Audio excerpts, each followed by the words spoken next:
یہ بچہ جب جوان ہوا تو ماں نے اسے کہا بیٹے جاؤ جنگل کی طرف۔ وہ گیا تو آگے گائے کھڑی تھی اور وہ کیفیات ساری کی ساری اس نے اس کو آواز دی۔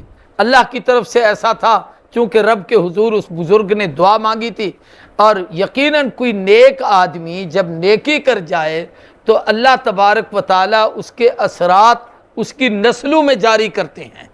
دیکھیں یہ اس مرنے والے بوڑھے اس بابے کی نیکی فائدہ اس کے بیٹے کو ہو رہا ہے، اللہ اس کی جانوروں کی بھی حفاظت کر رہے ہیں۔ تو پھر اس کے بعد وہ اس کو گائے کو لے آیا۔ اب یہ تلاش کرتے کرتے اس گھر پہنچے تو دیکھا یہ وہ ساری خوبیوں والی گائے تھی۔ انہوں نے کہا یہ گائے ہمیں دے دیں۔ انہوں نے کہا ہم تو نہیں دیتے۔ انہوں نے کہا ہم ماں بیٹا دو ہیں اور ہمارا گزران اس پر ہے، یہ ہم تمہیں دے دیں تو ہم کیسے کریں؟ انہوں نے کہا جو مانگتے ہو دیں گے۔ انہوں نے کہا ایسا کرو کہ اس کا گوشت اتارو، اس کا چمڑا اتارو، ذبح کرو، اس کے چمڑے کو سونے سے بھر کے ہمیں دے دو، پھر ہم تمہیں دیتے ہیں۔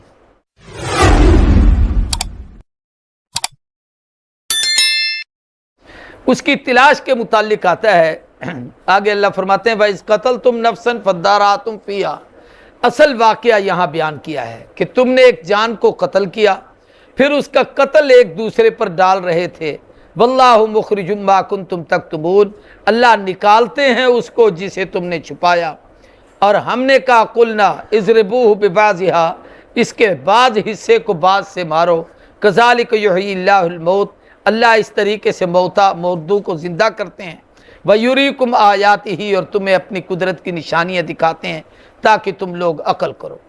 اب انہوں نے اس گائے کو تلاش کرنا شروع کیا، جہاں پہنچیں جس گائے کا پتہ کریں، پتہ چلے یہ خوبصورت بھی ہے، نوجوان بھی ہے، لیکن یہ تو ہل چلاتی ہے۔ تلاش کیا تو جناب بہت اچھی ہے، ہلوں پر کبھی نہیں چلائی گئی، لیکن اس کا زرد رنگ نہیں ہے۔ اب رنگ ہے تو اس کے اندر کوئی اور ملاوٹ ہے۔ تلاش کرتے کرتے کرتے کتابوں میں ہے روئے زمین پر بنو اسرائیل کو ایک گائے ملی ایسی۔ اب وہ تھی کہاں؟ کہتے ہیں بنو اسرائیل میں ایک نیک صالح آدمی تھا، اس کا ایک بچہ تھا، وہ بیمار ہو گیا۔ آخری وقت میں اس نے اپنی بیوی کو کہا میرے پاس اور تو کچھ ہے نہیں، یہ ایک بچڑا ہے یہ گائے کا، میں اس کو اللہ کے حوالے کر کے جنگل میں چھوڑ آتا ہوں، میری موت کا وقت قریب ہے، میں مر جاؤں گا۔ جب یہ بچہ بھی سنبھل جائے تو اس وقت یہ جنگل کے اندر چلا جائے، مجھے رب پر یقین ہے اللہ اس کی گائے کی حفاظت کریں گے۔ پھر یہ اس کو لے آئے اور اس کا دودھ پیے اور اپنے پاس رکھے اور اس کو اپنے کمانے کا اور اپنے روزگار کا سلسلہ بنا لینا۔ اب وہ چھوڑ کے چلا گیا۔ یہ بچہ جب جوان ہوا تو ماں نے اسے کہا بیٹے جاؤ جنگل کی طرف۔ وہ گیا تو آگے گائے کھڑی تھی اور وہ کیفیات ساری کی ساری اس نے اس کو آواز دی۔ اللہ کی طرف سے ایسا تھا چونکہ رب کے حضور اس بزرگ نے دعا مانگی تھی، اور یقیناً کوئی نیک آدمی جب نیکی کر جائے تو اللہ تبارک و تعالیٰ اس کے اثرات اس کی نسلوں میں جاری کرتے ہیں۔ دیکھیں یہ اس مرنے والے بوڑھے اس بابے کی نیکی فائدہ اس کے بیٹے کو ہو رہا ہے، اللہ اس کی جانوروں کی بھی حفاظت کر رہے ہیں۔ تو پھر اس کے بعد وہ اس کو گائے کو لے آیا۔ اب یہ تلاش کرتے کرتے اس گھر پہنچے تو دیکھا یہ وہ ساری خوبیوں والی گائے تھی۔ انہوں نے کہا یہ گائے ہمیں دے دیں۔ انہوں نے کہا ہم تو نہیں دیتے۔ انہوں نے کہا ہم ماں بیٹا دو ہیں اور ہمارا گزران اس پر ہے، یہ ہم تمہیں دے دیں تو ہم کیسے کریں؟ انہوں نے کہا جو مانگتے ہو دیں گے۔ انہوں نے کہا ایسا کرو کہ اس کا گوشت اتارو، اس کا چمڑا اتارو، ذبح کرو، اس کے چمڑے کو سونے سے بھر کے ہمیں دے دو، پھر ہم تمہیں دیتے ہیں۔ اب مرتے کیا نہ کرتے، انہوں نے ایسے ہی کیا۔ ان کے پاس تو اللہ نے رزق سامان پہنچانا تھا، اتنا پہنچ گیا کہ ان کی زندگی کے لیے کافی ہو گیا۔ اب انہوں نے اس گائے کو ذبح کیا، اس آدمی کے جسم کے ساتھ لگایا، وہ مردہ زندہ ہو گیا۔ اس سے پوچھا گیا تمہیں کس نے قتل کیا ہے؟ تو اس نے کہا میرے قاتل یہ میرے بھتیجے۔ اب جب قاتل بھتیجے نکلے تو اب ان پر دو حکم نافذ ہوئے۔ ایک تو شریعت کے مطابق موسیٰ علیہ السلام کے دین میں بھی یہی تھا کہ قاتل کو بدلے میں قتل کیا جائے، جس نے قتل کیا ہے اس کا علاج یہی ہے کہ اسے قتل کرو تاکہ لوگوں میں قتل ختم ہو جائے۔ اور دوسرا یہ کہ وہ جو قاتل تھے ان کو اور ان کی نسلوں کو اس مرنے والے کی جائیداد سے محروم کیا گیا۔ اس لیے علماء نے لکھا ہے، بلکہ مسئلہ ہے کتابوں میں، کہ اگر باپ بھی بیٹے کو قتل کرے تو وہ باپ اپنے بیٹے کی جائیداد کا وارث نہیں بن سکتا۔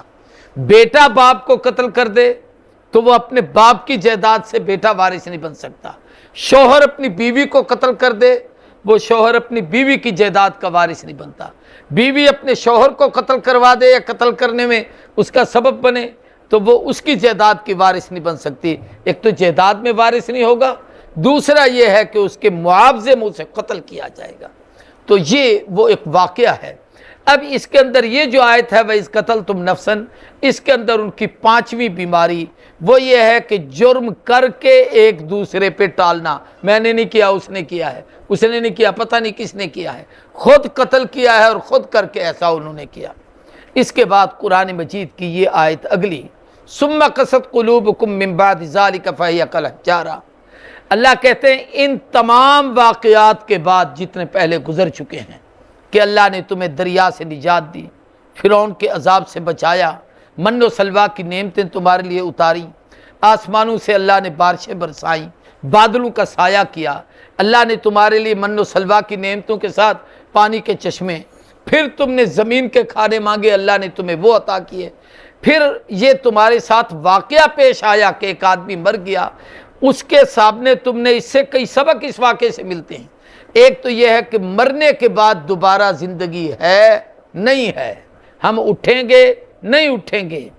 بحیثیت مسلمان ہونے کے ہم سب کا یقین ہے، کلمہ پڑھتے ہیں اور ہم مانتے ہیں کہ مرنے کے بعد ایک زندگی ہے۔ اس کا عملی مشاہدہ اللہ نے بنو اسرائیل کو دکھا دیا تھا۔